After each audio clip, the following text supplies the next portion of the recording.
Support this special motion of impeachment against the Deputy President of the Republic of Kenya.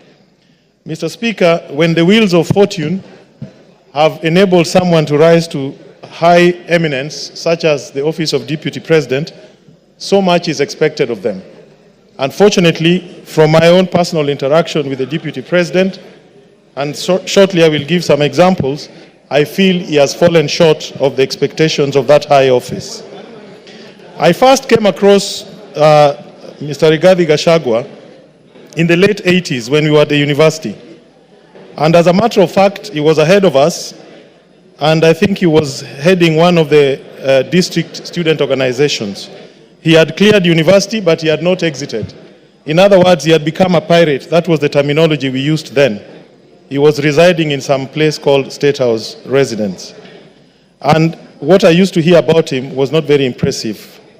But nonetheless, on October 7th, 2023, which was exactly 1 year ago, in some place called Murngia, Alego, at the homestead of the late General Francis Omondi Ogola, together with Mheshimiwa Elisha here, Mheshimiwa Nyamita, Honorable Jalango, I've seen him somewhere, and His Excellency the President, we did meet with the Deputy President.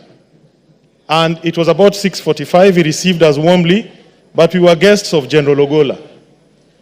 And as you'd expect, a man of his status, you expected some decorum, temperance, prudence, good behavior.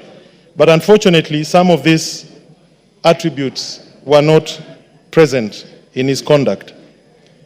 The Deputy President on that occasion did stand up and tell the President to our face that he had come down to get him from the Nyanza tour that we were undertaking, and that he had no business staying for too long in Nyanza. I looked at him and I wondered what was the problem with his compos mentis. In other words, was he of sound mind?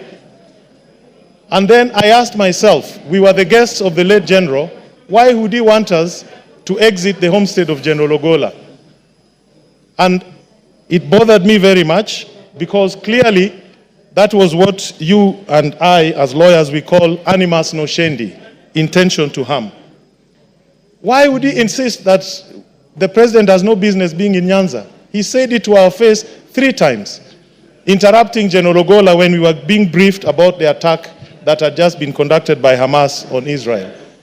That was my first time to interact with him very closely. The second time was on April 30th, 2024. No, 28th April 2024, this year, when we had floods in Suba and several people died. I did communicate with him by way of text. I sent him pictures, including that of a gentleman who had lost 3 children. And I asked him to avail to me the state resources that I could use to alleviate the pain and loss of my people. He did not respond. He did not call back. He did not show any interest. On 30th April 2024, I did contact Honorable Kagushia, who was sitting next to him at a rally in Nyeri. And I saw Honorable Kagushia whispering to him my message. And they texted me back that the Deputy President would come back to me. He never did. On 6th of May 2024, I again reached out to him in his capacity as the coordinator of relief. He did not respond. I support this motion, and I want to say this. What I found with Honorable Gachagua is lack of education. Obama says, education is not a name of any degree or certificate that can be shown to others as proof.